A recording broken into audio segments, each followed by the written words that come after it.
ముందుగా అందరికీ రంజాన్ పండుగ యొక్క శుభాకాంక్షలు.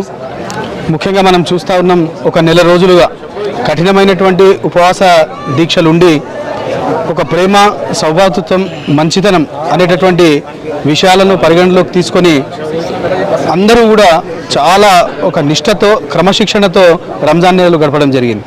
ఇప్పుడు ఈ యొక్క వాతావరణాన్ని చూస్తున్నాం మనము, ఎంత సంతోషంగా ప్రతి ఒక్కరి మొహాల్లో కూడా చిరునవ్వు ఉంది. ఇదే రకమైనటువంటి చిరునవ్వు ఎల్లప్పుడూ ఉండాలని కూడా అందరితో కోరుకుంటున్నాం. అదేవిధంగా హిందూ ముస్లింల యొక్క ఐక్యత ఏదైతే ఉందో ఆ ఐక్యత అనేది ఇదే విధంగా కొనసాగాలని మనస్ఫూర్తిగా కోరుకుంటున్నాం.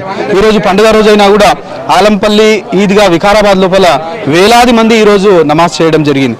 కానీ ఎక్కడా కూడా ఏ విధమైనటువంటి అలజడి కానీ, ఏ విధమైనటువంటి ఇది లేకుండా ప్రశాంతమైనటువంటి వాతావరణం లోపల, దేవుని స్తుతి లోపల దేవుణ్ణి వేడుకుంటూ అందరూ కూడా మంచిగా ఉండాలని, భగవంతుని యొక్క ఆ అల్లా యొక్క కృప, కరుణ, కటాక్షాలు కూడా అందరిపైన ఉండాలని మనస్ఫూర్తిగా కోరుకుంటూ, ఈ రంజాన్ నెలలో ఏ విధమైనటువంటి నిష్ఠతో గడిపినామో అదే విధమైనటువంటి నిష్ఠ, అంటే ఇది ఒక ట్రైనింగ్ పీరియడ్ లాంటిది కాబట్టి ఇది తర్వాత అన్ని నెలల్లో కూడా కొనసాగాలని మనస్ఫూర్తిగా కోరుకుంటూ మరి ఒక్కసారి అందరికీ రంజాన్ శుభాకాంక్షలు. Thank you.